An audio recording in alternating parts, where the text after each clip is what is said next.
So we're honored this morning to get an exhortation. It was provided by Seth and his subject is twofold. So the first part is servant leadership, and the second part is getting things done, one of my favorite topics.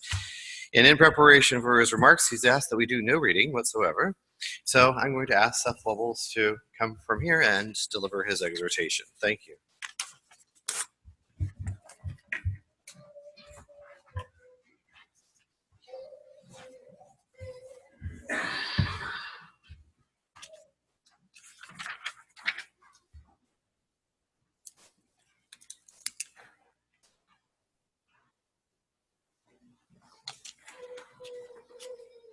Good morning again, everybody.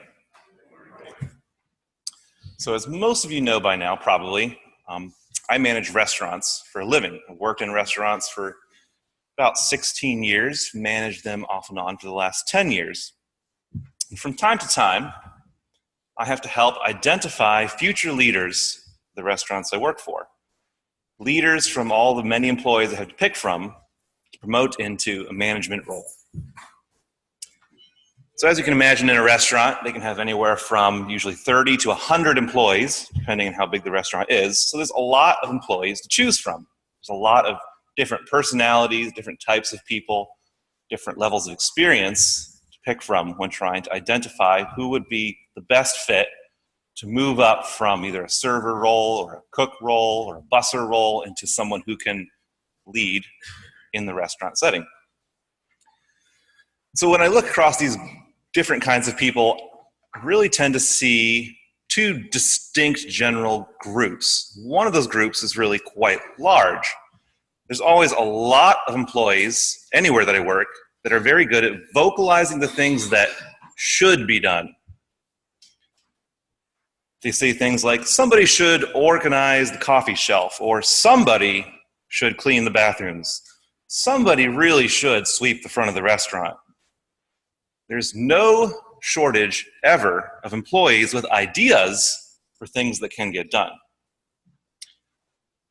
But those aren't the people that I would look for. There's a particular sort of person that I think fills the role of a leader or a manager. There's a sure sign to me of the real leader in the group. And there are always very few of these employees, sometimes none.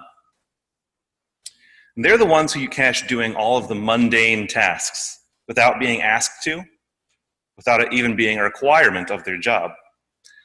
So I had the chance a few months ago to promote a server into a management position. And I chose to pick her because I observed that she had a very unique routine upon her arrival to work every day. Everyone else would arrive, so we have all this group of servers. Let's say there's 10 servers working that day. 9 of them would come in, clock in, get their coffee ready, hang around, chat about what happened the weekend, and kind of catch up.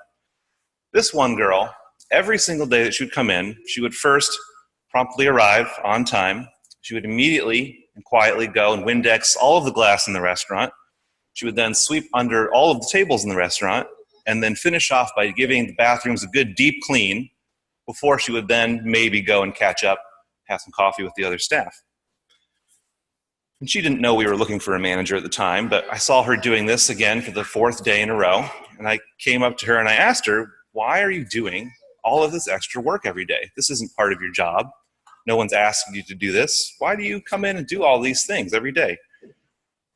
And she said simply, well, it needs to get done, so why shouldn't I be the one to do it?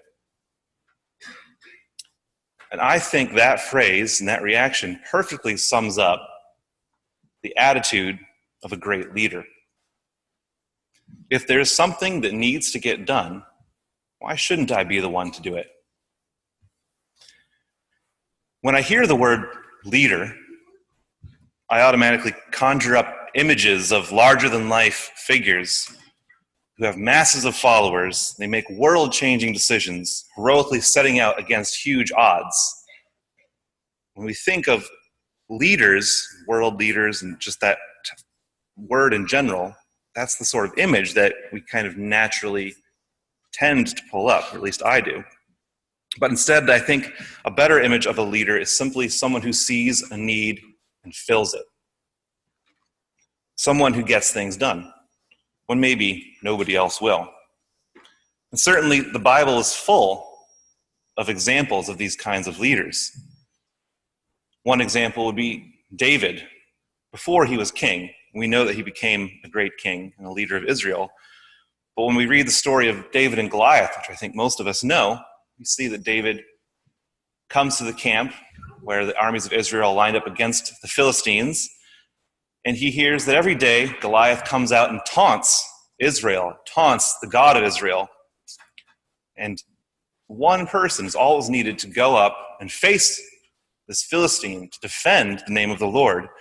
But when David arrives, all the men at the camp are talking about what would Saul do if someone did finally face this Philistine and defeat him? What reward would there be? And David's reaction when he arrives, he hears what's happening, is to say, "Who is this uncircumcised Philistine that he should defy the armies of the living God?" And before long, David sees something that needs to get done. And he faces this Philistine and he defends the name of the Lord when nobody else would, an entire army of Israel. He stood up and did what needed to be done. He faced great danger, knowing that God was with him, of course. He knew that God would give him victory. He knew that God needed one person with that faith to believe that they could stand up where no one else would. Joseph, another example, a great leader in the Bible, and time and again, he simply saw what needed to be done, and he did it. He was sold as a slave, but he served in that role as best he could. He was put into prison, and he served the needs of the prison that held him. He was put in charge of Egypt, and with the guidance of God, he prevented an entire nation, an entire portion of the world from starvation and famine. Paul, when the churches were just forming, when Christ had just recently been resurrected and the word of him was spreading, Paul saw these new churches growing in their understanding of Christ, and he spent his life traveling and supporting them, identifying each church's specific needs, and writing to them and visiting them with care, getting to know each individual to support the need of helping the Church of Christ to become established. In Mary, we read that she anointed Jesus' feet and wiped them with her hair.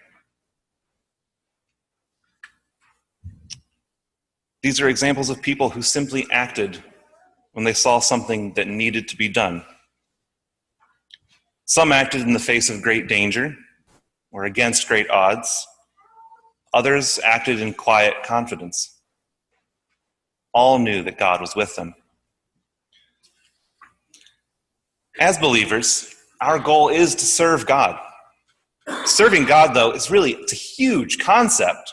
When you think about that phrase, when we try to think about what does it mean exactly to serve God, we can kind of throw that phrase around, say that we want to serve God with our life. But when you really identify what that means, there are infinite number of ways, really, that can be considered serving God. It's not something that's limited to a list of 10, 20, 30 items. There are so many ways that we can serve God in our thoughts and our hearts and our actions. And some of these ways can be as big as leading an army to victory. Some are as thankless as the work of a servant or a slave. Some are as simple as washing someone's feet. There are opportunities to serve God and to serve others everywhere we look.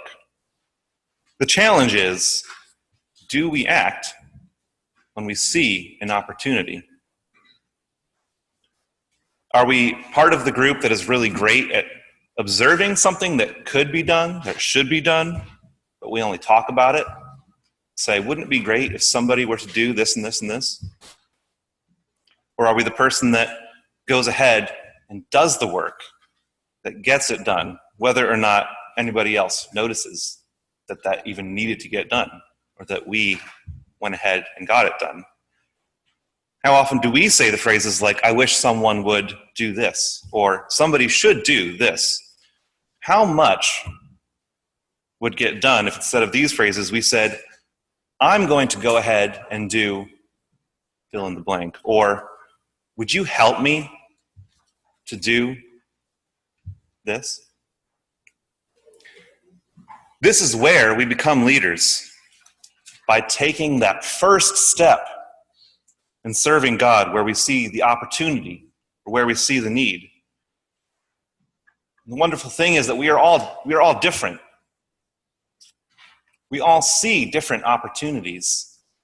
A need that you see that could be or should be filled, or that would be a good change, maybe you are the only one that sees it. Even though it seems obvious to you, maybe it isn't as obvious to others. All the more reason for you to be the one to take that first step. We are all passionate about different needs and about different ways of serving. Perhaps something that you care enough about to see, maybe you're the one that is called to help in that way, whatever it may be. And we all have different skill sets. Maybe you see something that needs to get done, but you don't know how. Then seek out someone who can help you to work together to make that happen. Or maybe you are the one that can do it and you don't necessarily observe it or see it or know that it needs to get done, but when it's brought to your attention, you have a heart to help, to lend the skills, the ideas, the experience that you have to support somebody else who feels that this is something that would be good for others, that this is a way that they want to serve God.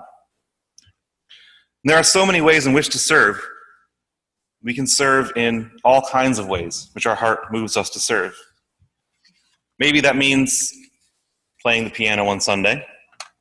Maybe that means starting a women's Bible class. Maybe that means sending out the weekly presider's notes when there's a presider who always forgets to do that. I'm looking at myself here.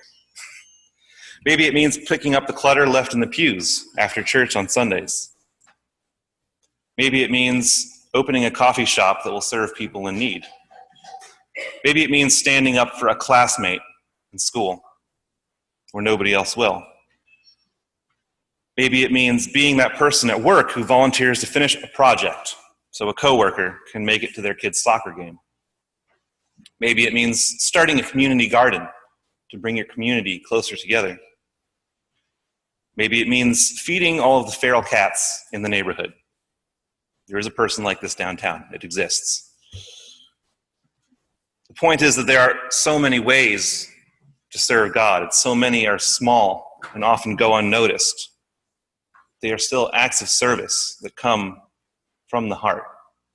There are ways of serving God and showing the love of his Son to others. We are blessed to be able to serve God in the many ways that are meaningful to us. We have this amazing freedom to be creative in how we serve God and how we serve others. When we read the Bible, there are so many examples of ways to serve and people who live their lives in service to God. And they have wonderful specific examples of how we can also serve. But as perfect as the Word of God is, there isn't every single example of anything we could ever do to serve God. The principles are there. The guidance is there. But we have this amazing freedom to be creative and to find the ways that we are moved to serve, the ways that we are moved to love our neighbor, the ways that we are moved to show our love for God. There really is no limit if our heart is sincere in what we set out to do in service to God. We are blessed to have a God who is interested in our hearts and the sincerity of what we put our hearts to do for him. We have this blessing because of the freedom that we have in Jesus. Without Jesus, we know that we're all condemned because of our sin, because of our inability to live our life perfectly. But we have freedom in Jesus from that condemnation because we have forgiveness. That freedom isn't to allow us to just take our salvation for granted. No, the freedom that we have in Jesus allows us to serve God more fully. We read in Hebrews chapter 9, verse 14, How much more then will the blood of Christ, who through the eternal Spirit offered himself unblemished to God, cleanse our consciences from acts that lead to death, so that we may serve the living God? Knowing this, we should choose to take that first step to serve in every place where we are moved to see the opportunity to do something. We don't want to serve as a way to avoid guilt. So often, I certainly walk down the street and fail to do something. I'll notice that I feel like I should have spent more time talking to that person who asked me for $1, or I should have went and helped so-and-so move when they needed help moving. But I didn't, and I feel guilty. And guilt, well, serves a place in our conscience, shouldn't be our motivation to serve. No, we should be taking the opportunities to do something positive when we see the opportunity, when we're moved, and be creative in how we serve our God, because from our hearts, from our beliefs and our salvation that we have through Jesus, I believe that we are all moved to serve. We have to find the opportunities where we're moved. We need to give in to that desire to serve, and to serve from a place of sincerity in our heart. And so let us be leaders in taking every opportunity, both great and small, to do what needs to be done, to be a leader. Let us use our creativity to find new ways to serve. Let us be servants, following the Spirit given to us by God to do what is right and following the example of his Son. Thank you.